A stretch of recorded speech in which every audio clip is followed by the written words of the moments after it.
The Connector Next Door is your invitation to meet the natural connectors all around us. They represent the everyday event planners who are energizing their communities every single day. Their stories are familiar, fun, and full of charm. Your host, Lisa Garrow, is a lifelong event planner and has been a connection strategy coach for over a decade.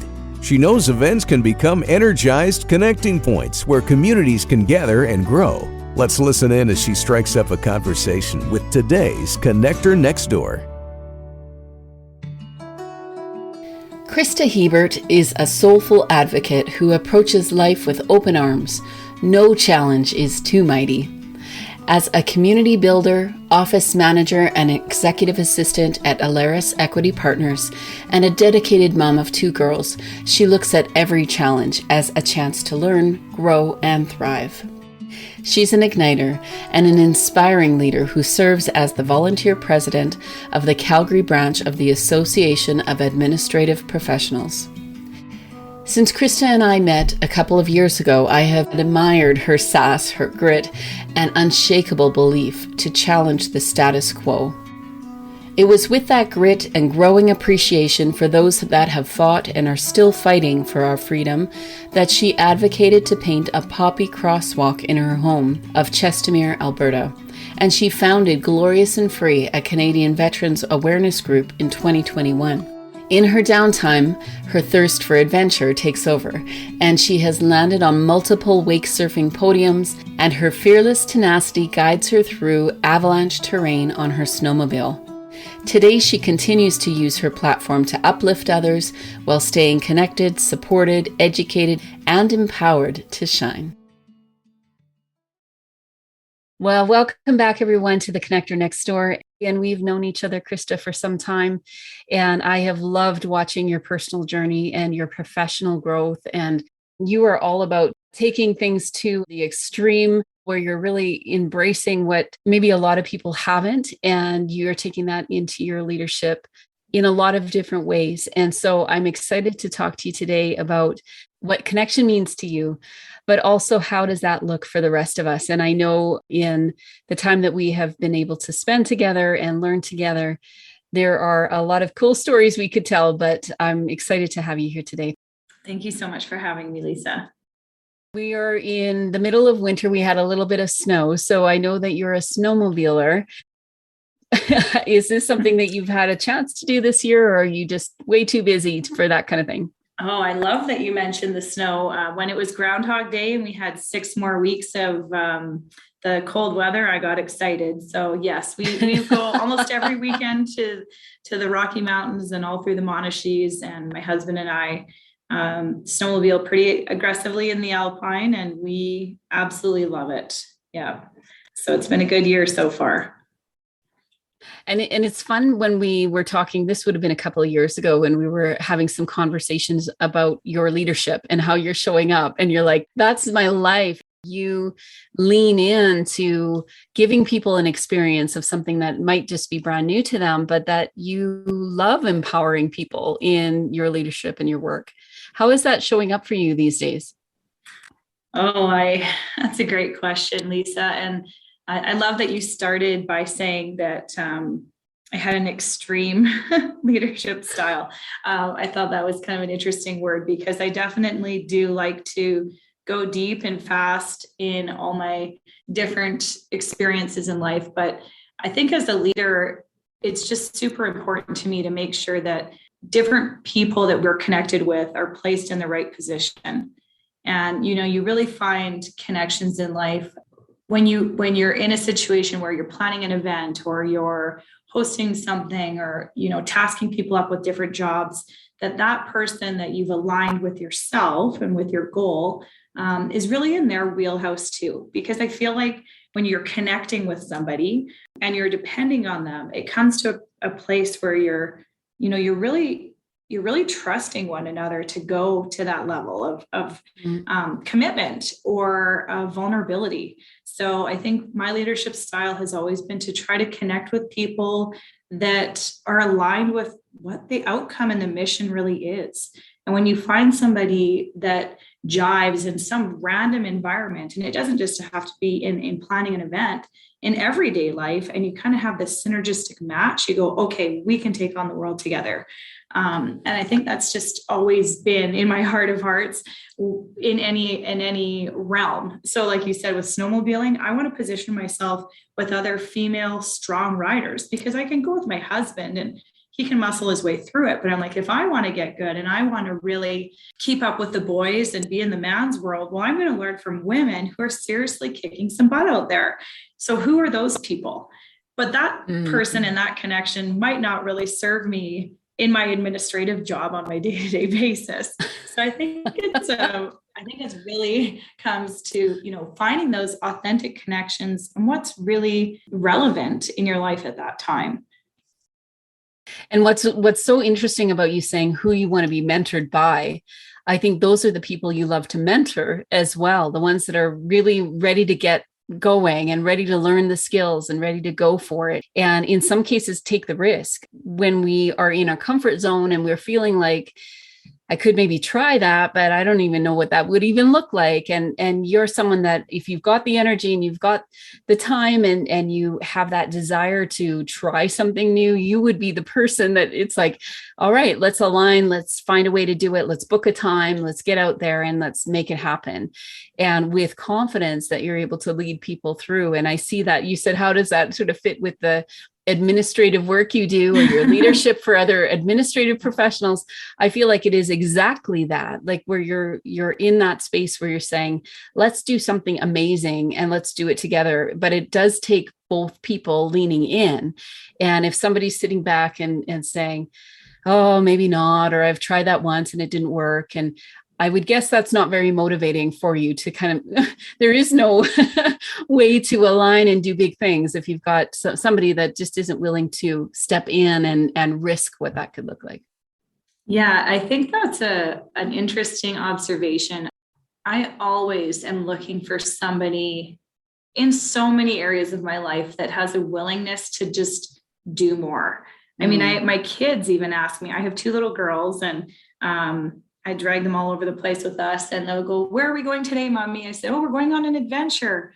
And I've been saying that since they were born, and they kind of roll their eyes at me going, well, what are we doing on the way? And we'll have 40 stops on the way. And I always try to make it fun and exciting. And they're like, that adventure was so great, because they know along the way, they'll probably get a treat of some sort. But I always kind of look for, I think it's very important in life that, like I said, being aligned with that kind of synergistic goal. But I love encountering people that want to grasp onto it. I always say I'd rather do the job of 5 people myself than have one person in the room that sits there and doesn't want to be there. Mm-hmm. So, if you really are granular with, your friendships, the people that you hire in your work environments, the volunteers that you place within your volunteer environments and boards, you will get the job done. But sometimes it takes the extra work of strategizing and figuring out who really should be at this table. And, you'd be really surprised when you're willing as a leader to say, okay, I can roll up my sleeves and teach you and enable you so that you can do this yourself. But you also have to have a willingness and a sense of curiosity to learn. And, I really don't think that there's an age limit or, a physical cap on anything in life if you have a willingness to want to try. And I think we get stifled the older we get, going, oh, I can't do that. I have bad knees. Oh, I can't do that. I need to go get new glasses. And we make up excuses for ourselves. And I think if you get around somebody that goes, hey, Lisa, it doesn't matter if you can't see, we'll figure this out and we'll get you there. I think it just is a sense of vulnerability and trust. And when you get around people that can ignite and pull that out of each other, if you're the one that's leading with the skill set, there's nothing more inspirational than a room of people that are hungry to learn. Mm-hmm. But if you're the one that's sitting there going, man, I really could I want to be doing more. I'm stagnant. I'm stuck. I can't figure out what I want to do next or where to go. I would just really, really encourage you to get aligned and connected with people that are going in the direction, even if you don't know how to get there, because you'll figure it out. It's really interesting how years ago, I remember I've been doing this coaching work for a long, long time.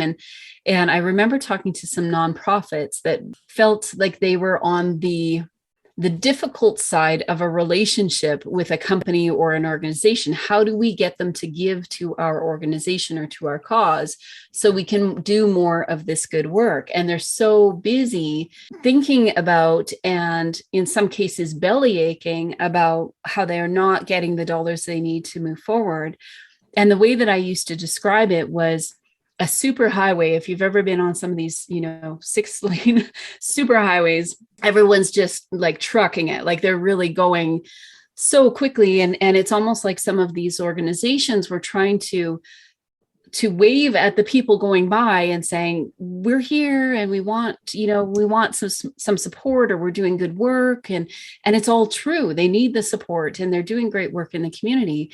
And the conversation became, how do you actually start to ramp up? How do you become the person or the organization that now you're looking eye to eye because you're both going at that same speed and you're in your own context. It doesn't mean you become who they are or, with their purpose or whatever it is, but this alignment can happen when we're willing to do the work, to speed up, to find new ways, to get innovative, to ramp up our team and the motivation and the momentum so that we get on that super highway where we can do bigger things. And it's not just about the speed, it's about we're matching the energy, we're matching what's possible in different ways. And when we find those like-minded partners or people in our world, that's where, in my world, that's where it gets super exciting. And I think that's why you and I get along so well. It's like, okay. And even you saying yes to the podcast and some other things we've done in the past, it's like, I'm not sure what that looks like, but yeah, okay, let's go for it. Yeah. And I, Lisa, I think you really nailed it as a beautiful metaphor, because even if you're in the slow lane, the 6-lane highway, or maybe you're approaching an on-ramp and you're not really sure where it goes and you don't have your map out and you're starting to panic, you're going in the right direction. And one of the reasons why, I think you and I have always aligned from the moment I met you is because I felt a sense of trust. And it's like, okay, I kind of trust where Lisa is going with this. She's not going to put me in a situation that I'm going to fail, and she's not going to let me fail. She's going to make me look good. And, she's got my back if I kind of mess up a little bit. I think that has always inspired me to know that you and I can get things done and get things done really well. And those are the types of connections in life that you kind of go, there's a little bit of like give and take. Of course, you kind of wonder, what am I going to get out of this? How does this also serve me? I mean, I think the older I get, I tend to say yes to things too much, and then I might get a little bit too busy and overwhelmed. But ultimately, it's as I just don't want to miss out. I don't want to miss out on that opportunity. You never know. And I know you and I have talked about this before, when that one connection could really be a lifeline. And getting yourself just on that highway sometimes is the trajectory that you need to go. I always want to encourage and remind myself that sometimes it's just one step, it's just one step in the right direction. And I mean, I remember the first time I walked into an Association of Administrative Professionals meeting, brand new to the city. And the only reason I kind of sourced it out is because I didn't have anybody in my realm of work. I didn't know anybody new in the city, and my husband worked up north. So I was kind of a lone ranger in town. I just need to get to know people. And I was so nervous to walk in the room, which wasn't typically the way I would be, because I tend to be a bit of an extrovert, but I was really nervous. I'm like, everything in this environment is brand new to me. I don't know anyone. I barely even knew how to get downtown and park and not turn up the wrong way on a one-way street. Speaking of highways, and, I get there, I'm a bit flustered, and I walked in and I was nervous. And I just remember how much, I remember thinking how much that meant to me and how excited I was about hoping to find a place where I really fit in. Fast forward 12 years, and I'm now the president of that association, which is quite interesting. But walking into that place was an environment that immediately I did fit in. And I think I knew that deep down. And that's why I kind of sourced it out. So getting back to what you were saying about that highway, dig deep a little bit, figure out which direction you need to be going. Because when you do get in the room, even though you might be nervous to get there, you never know, it might just change your life. And I love how you said, even if you're just getting on or you're in the slow lane of the 6 lanes, there's always going to be a place to grow and to get faster or to align more with somebody. So I talk a lot about the confidence competence loop, where as we try something, we're going to gain more confidence to try something new. And as we get more competent in what that means to drive into something brand new. And it's not even just about innovation. It's about doing more of what lights us up, really finding that purpose and driving that home every time we get that opportunity to either talk about it or invest back into it. The idea of what connection means to each one of us is very different. What does it actually mean to you when you feel this authentic connection happening? Personally, what does it mean for you when you really, truly feel connected to somebody in your life? That's a great question, Lisa. And I love how you always make me go deep. Giving that some thought, I think I revert back to being a kid. When you first walk into your classroom and you don't know anybody, you have like no judgment and you're authentically yourself and you're like, oh, you're a cool human. Let's be friends and go color pictures together. And you have no sense of judgment on whether or not you should be friends with this fellow classmate. You kind of just evolve. But like, why is that so easy as a kid? And the older we get, it's so hard. And then now, look at the last 2 years in this whole digital world, essentially, it's become even harder. So when I tried to kind of peel back and answer that question, I think it really comes down to your ability to be open. And, when you're open, you feeling good. And maybe it's not whether you're feeling good or not. It's just a matter of having an open heart, because in those moments, you allow yourself to trust. And when you trust somebody and you trust yourself, you can depend on that. You can depend on each other. You can lean into it. And I think it really comes down to me is being able to trust one another, find somebody that you can trust and depend on. And like I said, it doesn't matter what realm of life we're talking about. It doesn't have to be your best friend that's going to hold the vault of your deepest, darkest secrets. It could be trusting the woman who has the education to get me out of an avalanche when I'm in the backcountry. Or it could be, trusting you, Lisa, to put me on a podcast and make sure I don't fail. But, I think it's a sense of trust and vulnerability. And when you see that in one another, it creates an authentic connection. And as kids, it just happens organically. I watch it with my daughters. Like at first they'll be shy for like a couple of minutes with complete strangers. And 10 minutes later, they're like dressing up as princesses ready to take over the world. And you're going, how does that happen so easily? And as adults, we're so closed off.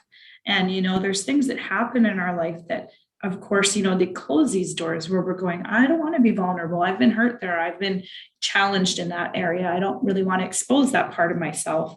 But I think the more that we can go, hang on, I feel we have something in common. Let's start there. Let's get on that highway. Let's trust one another. Immediately you create a bond and a connection that is unwavering because you have that something in common. So for myself, I think it always comes down to really finding what authentically connects you to each other. And it doesn't have to be, like I said, this massive monumental mountain that you climb with each other's deep vaults of secrets. I think it's just something super simple and authentic.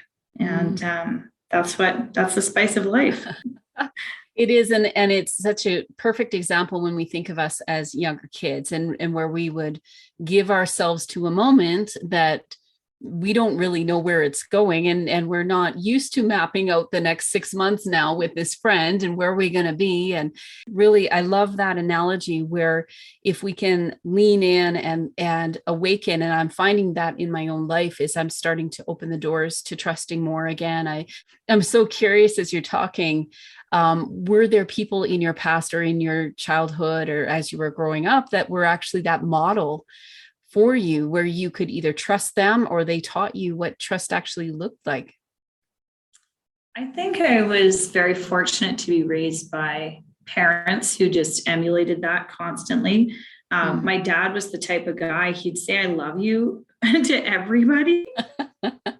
You'd be like, "Dad, you're so embarrassing." And it's kind of contagious because I tend to do that in my adult life sometimes. And I do it to people, and that you kind of make them uncomfortable and you don't know what to do, right? But, at the end of conversations on the phone, at the grocery store, my dad would always be like, love you, buddy.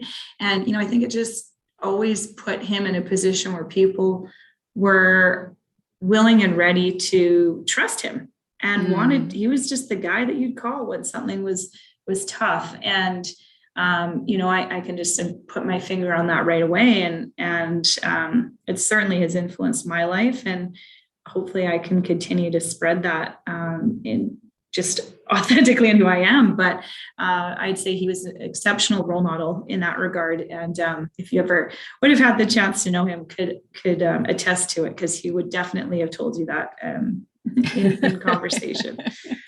It's really amazing, I think, in this conversation about your extreme leadership ability and skill and how exciting it is to watch and be part of.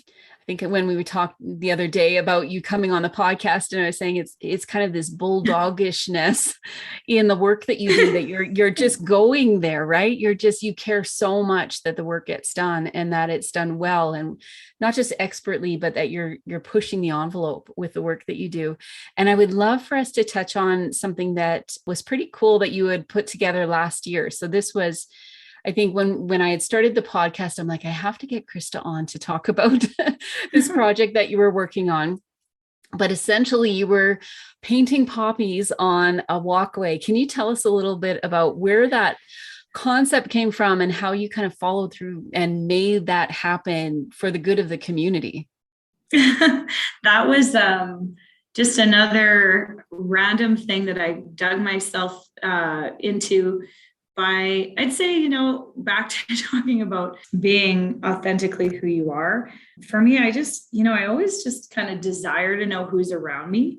And in my community, I made a lovely friend who shared on her Facebook a few months prior a community in Canada that painted poppies before Remembrance Day, and all the veterans could walk along and kind of honor and have this yearly, everyday symbolization of freedom and honor to their country.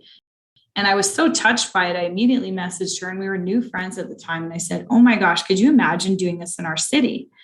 And she's like, "We have to do this." I said, "Yeah, we do." And we just became like obsessed with it. So I remember we were on a road, my husband and I were on a road trip to Vancouver, and I'm in the truck, and I immediately started Googling all of the city council members of my town and wrote them all on a back of a receipt. And then right there on my phone, while we were driving, I emailed all of them a screenshot of what I found. And I said, "We need to do this in our city. How come this hasn't been done?"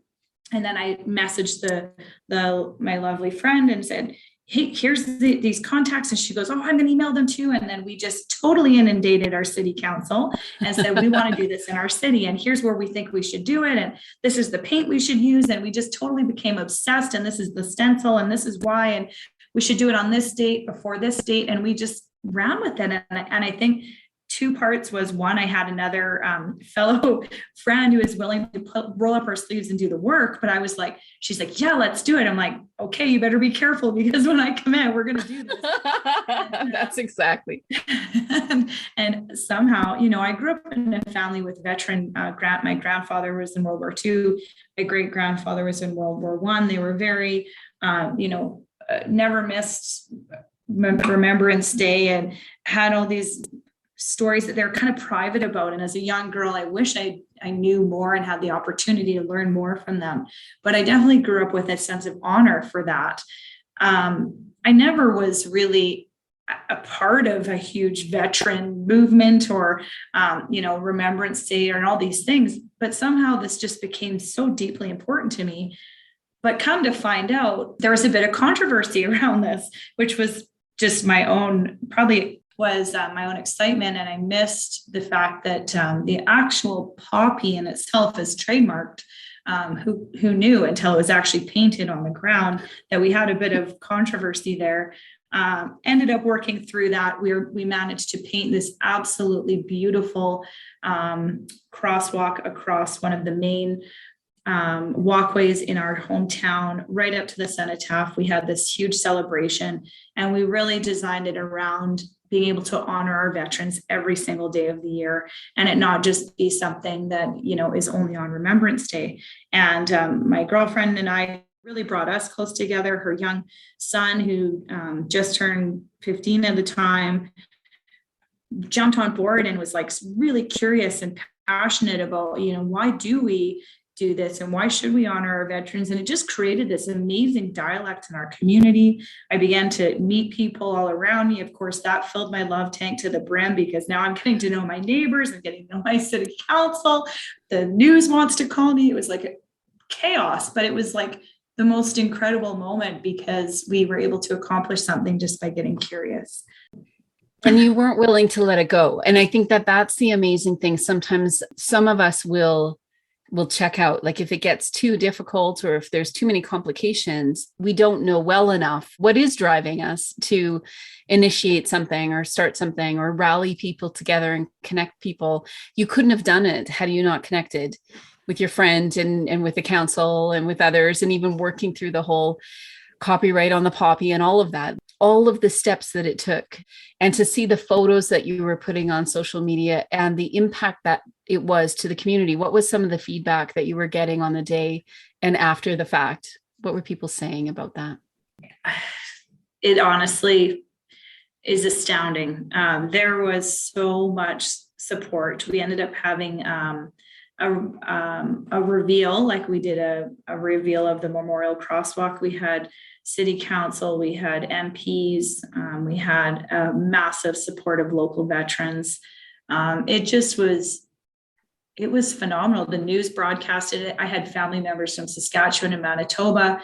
It ended up on their news channels, and they're going, "Is this you?" And I said, "Yeah, it is." Oh my gosh. And they're like, "Right on. We're so proud of you for doing this." Because like you said, sometimes, when you approach that hurdle, you go, "God, how do I know how to get over this?" If you would have told me at the beginning, it would have been that hard to do something that was rooted in a really wonderful place. It probably would have been easy to go, "Nah, this isn't possible." But that's just not really the type of person I am. I go, okay, I truly believe if there's a will, there's a way. And we committed to it. We were supported by the veterans. They're the ones who have fought in this country. And when you think of veterans, you don't think of it's hard to not just picture your grandfather with a bunch of badges on his chest. There's young men and women that have served this country that are in their early 20s that have stories that would absolutely rock your world. And we can't forget that, so that when I started to have this outpouring of true dedication from these individuals that reaching out, they were encouraging us. So when I thought, okay, they're behind this, they support this, there's absolutely no way we can stop. And here we are. And it's amazing when we talk about the value, not just of connection for ourselves, but what that does to our communities and the ripple effect that can have. So not everyone's going to paint a poppy or, a crosswalk of poppies in their cities. Maybe that's something they can reach out to you and figure out how to do that for themselves next year. But everyone has something that we might wake up to, either a challenge we can solve, something that we can put our weight or our skills or our passion towards. What would it look like for people to actually connect in deeper ways, in ways where you were actually open to hear the stories, where you were leaning in and getting the job done, but it wasn't just that you could check that off your list, but that it was building a stronger community because of it? What would you leave with the listeners today that could encourage them to stick with something and see where those connections could lead them? The first thing that just kind of came to my mind would be to challenge yourself to be vulnerable. Like I said, the older we get, we don't like to be vulnerable. We don't like to feel weak. We don't like to feel incompetent. But you don't need to know all the answers. I think, if you walk into a room full of strangers and it's not authentically your style to want to know everybody in the room, be that person that steps out of your comfort zone and is vulnerable. Because, if you have just that one moment where you go, okay, I'm just going to give this a try, you might just surprise yourself. I've always desired to know who's around me, and you never know what that connection, how that might serve you and how you might be able to serve them. You might think you got it all together. We don't. None of us do. We try really hard, but it just could be a lifeline that you don't know that you're missing. And so my encouragement or advice would be to let yourself be vulnerable, because it's a lot less lonely. You have someone to be accountable to. As life moves on, it just might open a door for you. It might not be tomorrow, but you just never know. And I think that's a full life to live. And if you're willing to open your heart, open your mind, try something new and be vulnerable in every aspect of your life, I truly believe that it will serve you well.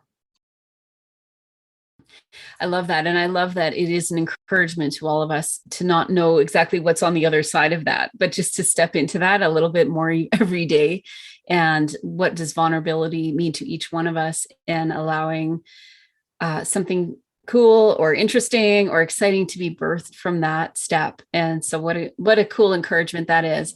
And I'm excited to share also that your role with AAP in the Calgary branch as the president and the strong board, this board of leaders, pretty incredible. And you've chosen the theme for this year to be movers, shakers, and trailblazers. And Candy, here we've got the privilege of kind of leaning in with some of the messaging around that, and with the conference that is coming up, you're really unpacking that throughout the day. Tell us about what does that mean, because we've already heard a little bit of your story and how you were a trailblazer in the work that you do.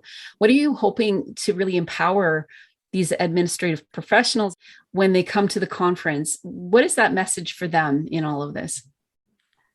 That is such a great question. The last 2 years, this will be the first time we all really get back in person again since March of 2020. So you can imagine, for someone like myself, that's very challenging, because I just want to hug you and get to know you. And I'm going, where is everybody? So I can't wait for us to be in person, first of all. But movers, shakers, and trailblazers, this theme kind of evolved because I feel like we've had such this angst in this preparation stage for so long. We've been equipping, we've been leveling up, you're making these connections. And it's like, now's the time to really just open the lid, blow the lid off that toolbox, and let's get raw and real and nitty gritty. There are people in this city that are movers and that are shakers and shaking things up, that are doing things different, and that are blowing the roof off of the status quo. And I don't think there's rules anymore. We've learned that we've had to adapt and pivot. And I don't know, nobody wants to hear those words anymore. And this whole COVID fatigue and Zoom and all this blah, blah, blah. But what I'm really, really getting excited about is going, who has come out of this with a story to tell? Who has risen above? Who's still swimming, And let's talk about it, and let's figure out how they got there. And let's encourage one another. And maybe it's you, or maybe it's somebody or maybe you need a fresh breath of inspiration, or maybe you just need to be in the room and go, holy cow, me too. I feel that way as well, because I think that right now is a very opportune time, as we start to open back up, to not pull back and reprieve and go, oh God, it's been such a hard 2 years, but go, what did this last 2 years serve you, and what did you learn? And how can we all get together and really, really celebrate that? Who are the movers? Are you a mover? Are you a shaker? Are you a trailblazer? Are you all three? I think in every little tidbit of life, we can start to go, yes, I am. yes, I did accomplish that. I rose above that. I'm still here. I'm still standing, and I'm going to be stronger than ever. And maybe I don't feel like that today, but hopefully after May 11th, it might breathe a little bit more inspiration. So that's kind of the premise of the event, and we're really hoping to inspire and connect back with our members and people in person again in our community. And I love the conversation about trailblazing that ties so perfectly into this whole conversation you and I are having today, that in trailblazing, you don't always know what's going to come, right? You don't, when you initiate something, if you move forward, that's part of trailblazing, is that you are solution finding as you go. You're finding the joy in that moment, and whether it's muscling up or finding, someone that can help you, so you can continue to trailblaze as you move forward. And we need those examples, I think, in our lives moving forward now that events have changed. All of our ways of connection has, I think, been flipped on its head a bit, that now we're trying to reinvent exactly what you're saying, reinvent. How does this look moving forward? I love that you picked that up, and one of the things I just wanted to add is, when you're trailblazing, it doesn't necessarily mean that you've gone rogue and you're just going to go light the world on fire and let's just see how it turns out. I think people that are trailblazers, if you really think about it, and I leave you with this one last kind of visual, the pioneers, the people that figured it out, they were equipped. They knew how to, picture it like you know how to ride your horse, you know how to read the lay of the land, you know how to start a fire and build a shelter. You're like, I know I can get there. I have everything. I know the survival skills to get there. I just have to keep going until I find that destination. To me, that's what I picture as trailblazing. And that's why it's like, we don't have to make this our destination, but we're equipped for the journey. And I think that's what I'm really excited about.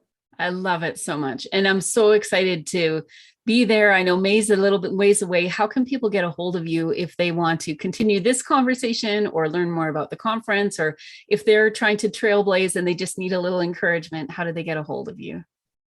Oh, I'd love, if anyone has any questions for me, I'd love to connect.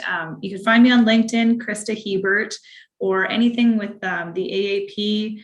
Feel free to source us out on our website, www.canadianadmin.ca. We are all over social media. Our local chapter here is YYCAAP on Instagram. If anyone has any questions for me, please reach out. Awesome. Thank you so much, Christa, for spending this time with me. The idea of you as a connector and what we can learn from the way that you have grown your leadership skills and how you invest in the community and your friendships that you build, that authenticity and the vulnerability is so key in all of it. So thank you so much for being here. Thank you for having me. The Connector Next Door podcast is produced by Candy Event Consulting, where everyday event planners and their teams gain clarity, get connected, and grow in confidence. Subscribe at www.candyconsulting.ca to hear visits with everyday event planners who are putting connections first.